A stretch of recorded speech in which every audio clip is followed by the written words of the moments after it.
Olá, bem-vindos! Hoje você vai entender o direito fácil e sem juridiquês. Sabe por quê? Porque você está no por dentro da lei. Comigo, doutora Vanessa Souza. Já se prepara para mandar suas dúvidas no site www.tvdasartes.com.br ou pelo WhatsApp no 11 999 14 11 18. Hoje nós vamos receber o doutor Ricardo Bernardes. O doutor Ricardo, ele é mestre pela Universidade da USP, ele também é professor na Anhanguera Campo Limpo, ele tem 23 anos de atuação, é especialista em direito empresarial, direito trabalhista, e se você for falar o currículo dele aqui, a gente gasta metade do programa. Então, a gente vai começar já a conversar com ele. Hoje a gente vai falar sobre o direito do trabalhador na pandemia. Tudo bem, doutor? Tudo bem. E os senhores por aí? Prazer, muito obrigado pelo convite. Doutor, uma das dúvidas recorrentes são quais os direitos e garantias do trabalhador na pandemia, principalmente aquelas pessoas que são do grupo de risco, né? Que tem algumas empresas que convocaram para retornar ao trabalho mesmo durante a pandemia. O que eles podem fazer? Bom, primeiramente eu gostaria de dizer que, como eu tenho esse já longo tempo no direito, muitas questões que estão acontecendo hoje vão ser resolvidas no judiciário, como tudo de reforma que acontece. Por quê?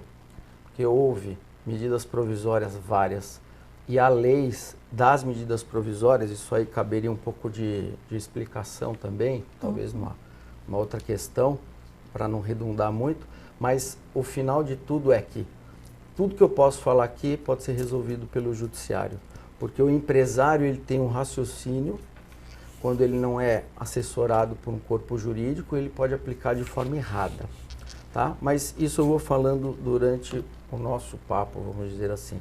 Mas normalmente, se o empresário manda alguém de grupo de risco trabalhar, mesmo com o Covid negativo, mesmo fazendo o exame e dando negativo, se essa pessoa de grupo de risco vier a ter o tal do Covid, pode gerar um problema para esse empresário, tanto na esfera do INSS quanto na trabalhista. Portanto, uma matéria já meio sombria que não há uma resposta certa. Mas veja, se a pessoa tem o Covid, em tese, não pode trabalhar sendo o grupo de risco 60 anos para cima ou para baixo. Mas, se essa pessoa não tiver Covid, mesmo a mais jovem, a mais velha, se adquirir, o empresário paga. Portanto, a única coisa que eu chamo a atenção é que grupo de risco não é obrigado a aceitar, a trabalhar mesmo com Covid negativo, isso é, não tem. Tem a opção também do empregador, ele colocar a pessoa em trabalho remoto, dependendo do cargo da pessoa. Sim, e talvez adiantando, quem sabe, alguma pergunta, isso é um tema muito importante, porque o trabalho remoto tem que tomar o seguinte cuidado. Trabalho remoto, para quem já trabalhava presencialmente, se entrar em hora extra na sua casa, portanto, se você tem das 9 às 6 de trabalho e labora até às 8 da noite na sua casa, das 9 às 8 da noite, são 2 horas extras, mas você foi contratado presencialmente. Então, a hora extra. Agora, se eu hoje, ou amanhã, ou anteontem, quer dizer, durante a pandemia, for contratado para trabalhar dentro de casa, não tem hora extra. Cuidado com isso. Isso já é uma matéria, não diria nem pacificado, isso está em lei. Então, o que vai dar problema, eu levanto. O que não vai dar problema, eu digo, não vai dar problema. Esse não vai dar problema. É líquido e certo. Foi contratado para trabalhar dentro de casa, não vai ter hora extra. Justamente a gente ia falar sobre o banco de horas, né? O banco de horas, ele se aplica também ao trabalho home office? Como é que ficou essa questão? Ele se aplicaria como no trabalho presencial, só que o tempo de compensação, ele passa de 6 a 12 meses, basicamente é isso. Quer dizer, a pessoa trabalha, vai acumulando horas, porque isso não caiu na Constituição, são 8 horas por dia de trabalho, 44 horas semanais, passou disso, não teria hora extra se você foi contratado, como eu disse agora há pouco, para trabalhar em casa. Mas você estará trabalhando a mais, você não vai ganhar, você poderá compensar. Então, o teu empregador, ele tem 6, 12 meses para fazer isso. Agora, esse é o entendimento de hoje, 7 de outubro. Eu não sei se em novembro vai ser esse entendimento, se vai haver uma nova medida provisória, se vai haver uma nova lei, um decreto presidencial, ninguém sabe. Mas o entendimento é esse hoje. Porque as medidas provisórias, ela tem um tempo de vigor, né? Por isso que o doutor está falando que pode ser que mude, porque já teve várias medidas provisórias, e aí tem um tempo que ela fica vigorando, e ela, durante esse período, é um entendimento, depois se ela não virar lei, ela muda, né? Talvez por uma outra medida provisória que fale uma outra coisa completamente diferente, que pode dar outro sentido àquele período de trabalho. Então, por isso que tem essas divergências hoje no direito do trabalho. Isso é interessante, porque como é que a medida provisória funciona? 120 dias ela vale. Quem decreta a medida provisória é o presidente da República. Portanto, para aqueles constitucionalistas que possam estar assistindo, é quase um estupro isso, desculpa a palavra, porque quem faz lei é o legislativo. Mas o presidente da República pode editar uma medida provisória. Ela vale 120 dias. Se naqueles 120 dias que ela tem a validade, após, né, os 120 dias, não virar lei, ela caduca automaticamente. O que se faz muito? O que se vem fazendo muito não é o atual governo, nem os do PT, nem o Fernando Henrique, isso vem há muito tempo. Muito bem, 120 dias. Vai caducar a lei, porque já sabe que o Congresso, vai caducar a medida, desculpa, porque sabe que o Congresso não vai transformar em lei. O que o presidente faz? Ele muda a medida provisória, na realidade, os dizeres, mas o objetivo é o mesmo. Então, muitas vezes você vai pedalando juridicamente, 120, 120, 120, 120, fica anos assim.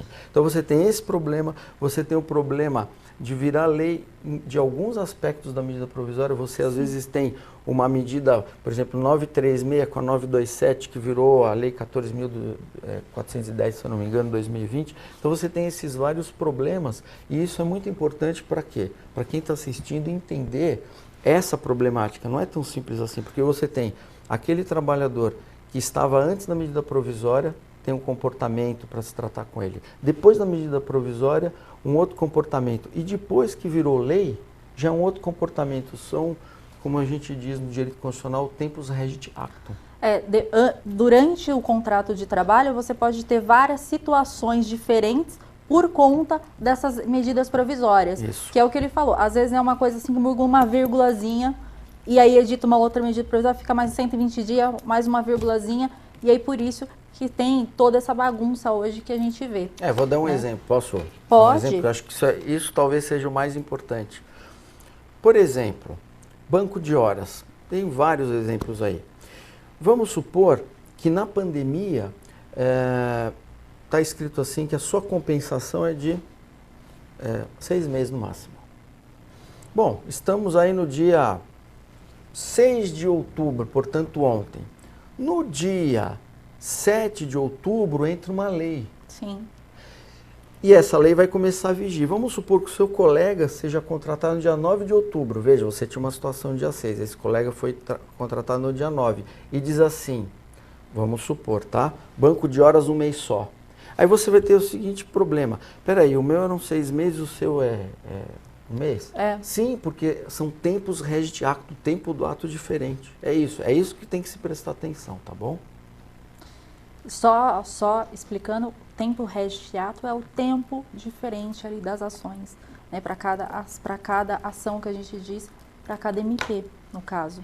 E o trabalhador hoje, ele pode ser obrigado a fazer o home office ou ele pode se recusar? Se ele se recusar, o empregador pode mandar ele embora, mas qual é o conselho para o empregador? Você se recusa? Recusa. Então, vamos fazer isso em escrito ou por escrito. Por quê? Porque se você mandar a pessoa embora, você é empregador, o empregado não vai gostar, porque de repente ele tem uma leitura confusa do que está acontecendo, aí ele vai na justiça. E na sua contestação como empregador, você junta esse termo dizendo, olha, eu queria que ele trabalhasse, não queria mandar ele embora, eu reduzi o salário dele, eu reduzi a jornada dele, mas, poxa, eu tentei ficar com esta pessoa, mas ela não quis, então tá aqui, ela não quis, não fui eu, ponto. Alguns empregados, eles tiveram a redução, né, do contrato de trabalho e eles têm muita dúvida sobre se pode ou não solicitar, ao mesmo tempo que o contrato de trabalho foi suspenso, o auxílio emergencial. Pode? Em tese não, porque ele está sob registro. E, na realidade, o pagamento do sistema emergencial dos tais os R$600 é eticamente para aquele que não tem registro em carteira. Mas nós sabemos que muitas pessoas tentaram e conseguiram, por quê? Porque elas tiveram uma redução. Agora, tecnicamente, não. O empregador que solicitar o auxílio emergencial, ele pode, inclusive, ser mais para frente, quando eles fizerem uma varredura, né, desse auxílio, pode até precisar devolver esse dinheiro para o Estado, né? E exatamente. O perigo é esse, de você não precisar do auxílio emergencial, porque você tem registro, ou por outros motivos que você não se enquadra ali nos requisitos do auxílio emergencial, você ter que devolver esse valor, né, doutor? Exatamente, uma execução, chama-se execução fiscal. O governo vai contra ti, você recebe uma intimação já para pagar, não é nem para contestar, para pagar em 15 dias sob pena de penhora, isso já é o direito administrativo, né, tributário, mas é assim que funciona.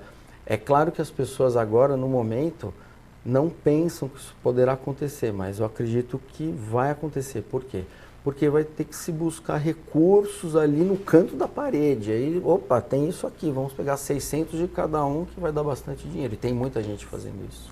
E agora, na pandemia, os trabalhadores, os empregadores, eles estão sendo obrigados a fornecer o EPI, o equipamento de proteção individual, e que são máscaras, etc. Inclusive, essas medidas da OMS, elas estão sendo vistas como EPI, efetivamente? Sim, os EPIs normalmente eles são fornecidos para as pessoas que trabalham presencialmente. Isso é uma obrigação do empregador e isso com certeza está em todas as convenções coletivas das categorias, porque além do direito do trabalho que nós estamos falando, existem outras medidas protetivas que cada empregado tem que saber.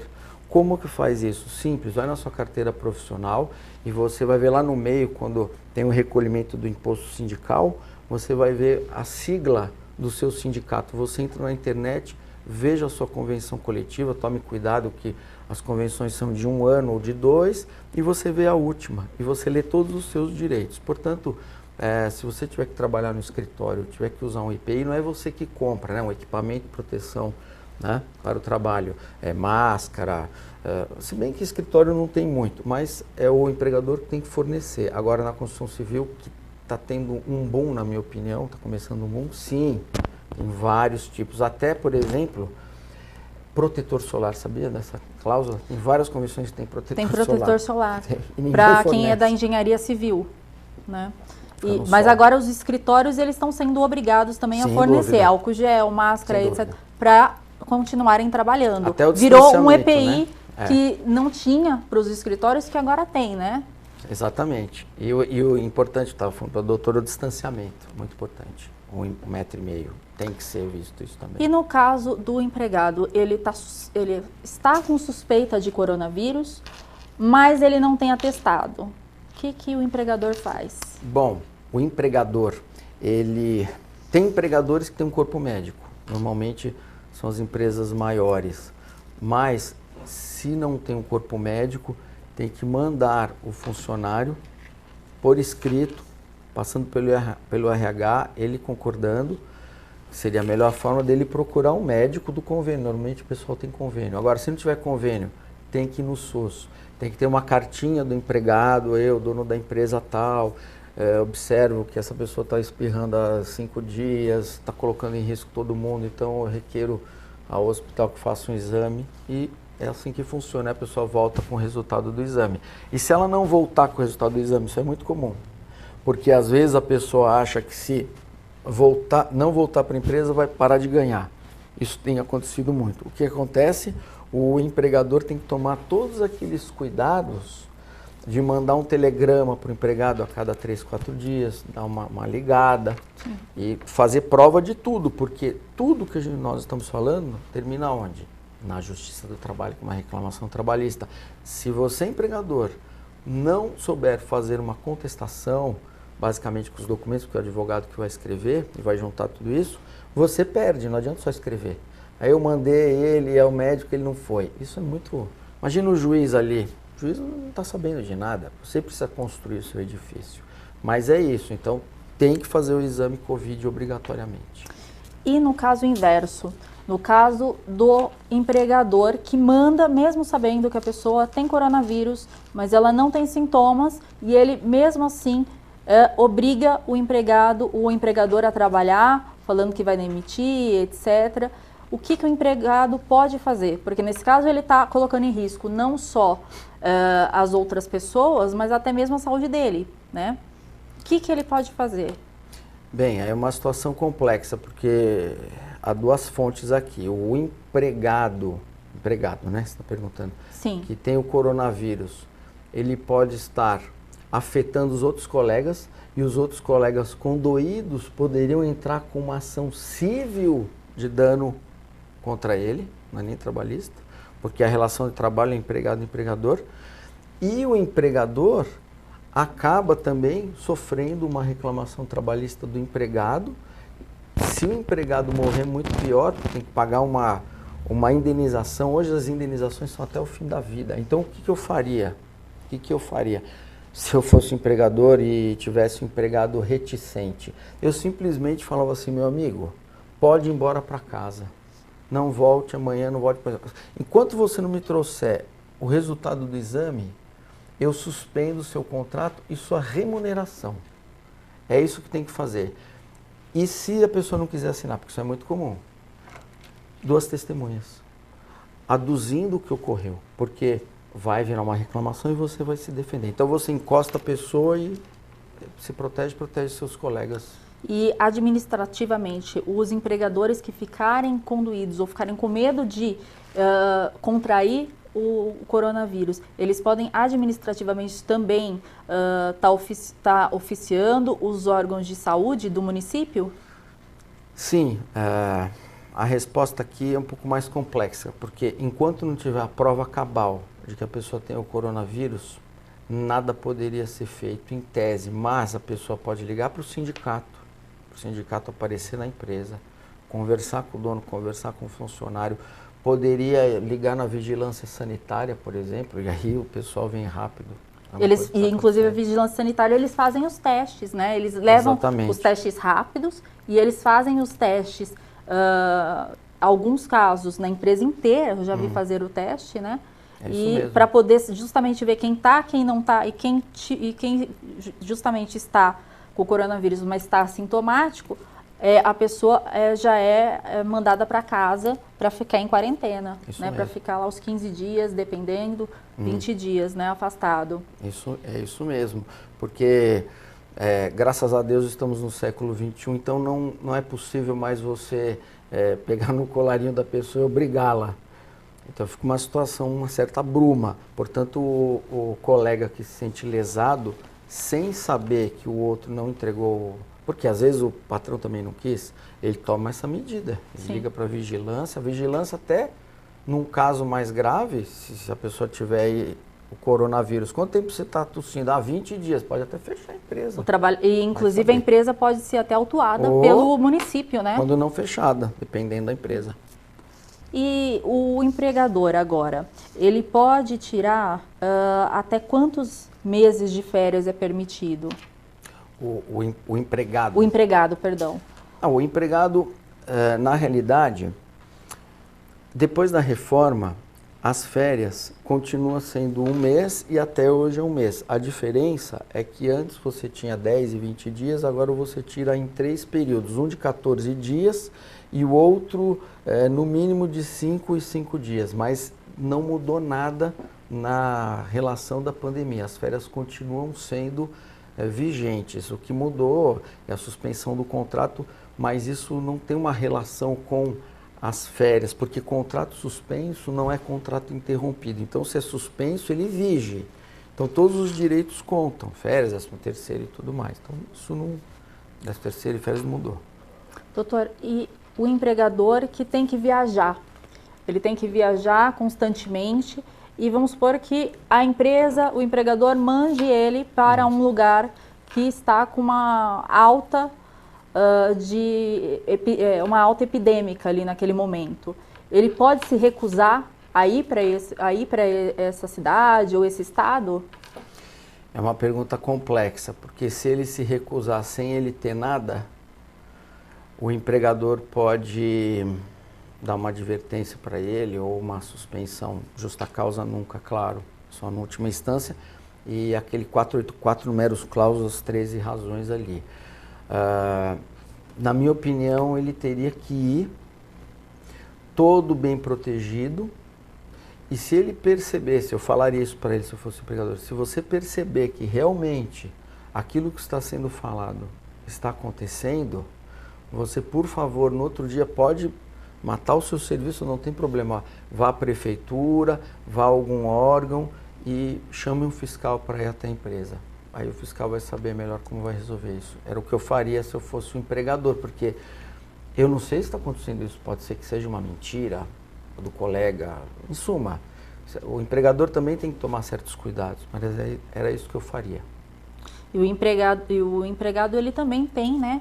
Como os meios, né? Ele tem como procurar vigilância sanitária, como Exatamente. O doutor falou, ele tem como buscar também para poder se proteger, né? Porque hoje na pandemia a gente tenta se proteger e proteger o próximo, né? Isso. E, doutor, voltando agora ao home office, como é que está agora a questão das folgas, né?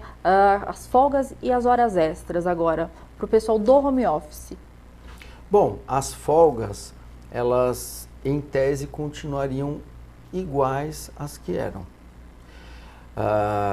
Horas extras, como eu já expliquei para vocês, quem foi, que é a segunda parte da pergunta, né? Quem foi contratado presencialmente pode ter sim horas extras, pagas em dinheiro no final do mês. Quem foi contratado para trabalhar em casa, não vai ter hora extra, vai ter as compensações. Agora, as compensações não entrariam na folga. Então, se você tem segunda a sexta, das 8 às 6 e do sábado 9 a meio-dia para das 44, folga no domingo, o domingo continua folgando. Não mudou nada. Então, isso não mudou. O que mudou, o que tem que tomar cuidado, principalmente depois da reforma, foi contratado para trabalhar na empresa e vai para casa, hora extra. Foi contratado para trabalhar em casa desde o começo, não tem hora extra, só compensação.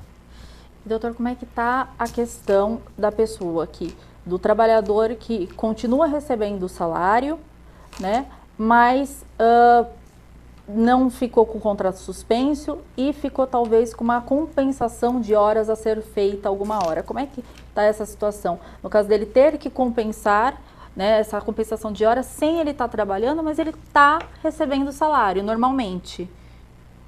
Bem, nós temos aí um problema técnico que diz o seguinte: você pode no máximo fazer a compensação em 180 dias. Então vamos supor que em janeiro esse sujeito já tinha 180 horas para compensar, já tinha tantas horas para compensar, o prazo era menor, mas aí veio a pandemia, veio o MP 927, veio o MP 936, outras MPs e isso foi sendo esticado. Quer dizer, hoje são 180 dias. Então, qual a resposta para o empresário? É que essas folgas, essa situação tem que ser compensada em 180 dias a partir de hoje, a partir de ontem, desde quando começou a vigir a lei, que faz um mês e pouquinho. 180 dias, é isso. Senão, o que pode acontecer? Pode caducar, como nós falamos na linguagem jurídica. Pode ser que essa pessoa não tenha que compensar mais, dependendo do prazo que aconteça. E como é que ficou a questão das férias? Porque o empregador hoje, ele, se tiver férias vencidas, às vezes 1, 2, ele pode ser obrigado a tirar férias em vez de suspender o contrato? Não. Na realidade, a CLT deixa claro que a partir do segundo ano que a pessoa não tirou as férias, ela, em tese, receberia férias, mas férias em dobro. Mas ninguém faz isso. Isso acontece numa reclamação trabalhista. Então, se a pessoa tem férias a mais para tirar, não pode misturar com o contrato da pandemia. Não pode misturar com compensação. Folga é folga, férias, férias. Férias vencidas são férias vencidas. São institutos diferentes. O que está se trabalhando aqui é por exemplo, redução de jornada. A redução de jornada é clara, você trabalhava 8 horas, passa a trabalhar 4. Ponto. Aí as férias que eu tinha, você pode gozar o mês.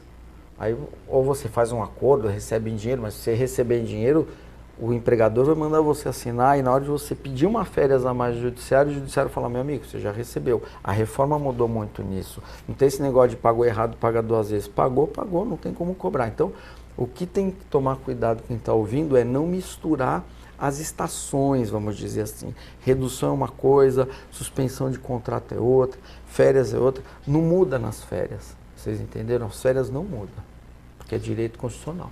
Quem tem contrato hoje CLT como prestador de serviço, como é que fica neste caso? Ele pode se recusar a fazer a prestação de serviço? Como é que fica o caso do prestador de serviço que tem um contrato CLT? Normalmente, gente, o que a doutora perguntou é um pouco difícil acontecer. O contrato de prestação de serviço normalmente é conectado num contrato civil. Normalmente é o empregado que tem o CLT. Mas se você tiver uma situação onde o prestador de serviço ele é seletista, quer dizer, ele não é autônomo, passa a nota fiscal. Se ele for seletista, o raciocínio do empregado e do prestador de serviço é igualzinho. Tá? Agora, se o prestador de serviço ele passa a nota, ele tem um contrato civil, etc., ele poderia sim dizer não, porque na realidade, aí é uma coisa que eu estou falando, tá? Estou esticando um pouco a pergunta da doutora. É um prestador de serviço, não é seletista, que 95% dos casos, ele pode recusar. Aí o que o dono da empresa que usa o serviço dessa pessoa vai dizer? Então tá bom, então vamos rescindir o contrato. Aí é uma questão civil, não é trabalhista, mas pode rescindir o contrato se a pessoa não quiser. Bom, doutora, a gente vai encerrando por aqui. Eu agradeço a vocês que ficaram com a gente até agora. O doutor tirou dúvidas que foram extremamente esclarecedoras aqui para todos. Eu espero que tenha sido esclarecedor para vocês também. Se ficou dúvidas, vocês podem enviar pelo site www.tvdasartes.com.br ou pelo WhatsApp, o 999 14 11 18. E doutor, como é que faz para a gente entrar em contato com você? Quer deixar as suas redes sociais, seu WhatsApp? Posso deixar. Caso alguém queira entrar em contato comigo por e-mail, muitas pessoas têm e-mail, adv, 3 primeiras letras de advogado, adv.bernardes, conhece? @uol.com.br, adv.bernardes@uol.com.br, e o celular que eu uso o dia inteiro, noite, final de semana, é o mais rápido para o WhatsApp, é 11 9 9385 3980, 9385 3980. Podem mandar dúvidas se vocês quiserem, porque é um assunto bem musculoso, bem difícil, né? Sim. Bem complexo. Então é 99385 3980. E você que ficou comigo, me segue lá no Instagram, Vanessa Souza DV, e no Facebook a página Vanessa Souza Advogada e Consultoria. O WhatsApp a gente deixa para outro dia. A gente manda o WhatsApp para aqui, para a TV das Artes, já passei. E segue a TV das Artes no YouTube, TV das Artes, Facebook, Instagram, TV das Artes. Tá? Inclusive, se você não assistiu a minha entrevista do Papo Reto, volta 2 casinhas, assiste lá, já está no YouTube, tá? Com a Raquel Nascimento. E eu gostaria aqui de mandar um alô para Tabuão, Embu, Cotia, Osasco, todo mundo que está acompanhando a gente aqui. Ficamos hoje por aqui.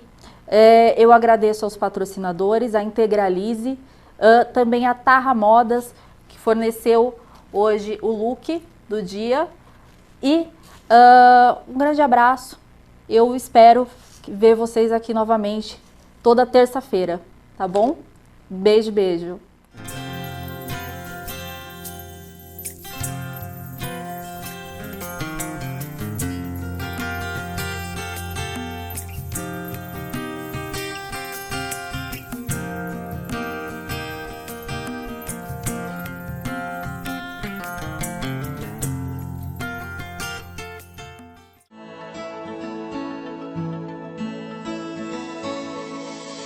No processo de integralização, esse tempo ele é um tempo relativo, ele pode ir de 12 a 24 meses. A nossa plataforma propõe algumas atividades onde, se o aluno cumprir todas essas atividades em 12 meses, ele consegue concluir o processo e entregar pronto para que a gente possa levar até as universidades e dentro do prazo contratual de 45 a 60 dias o aluno receber o diploma em casa.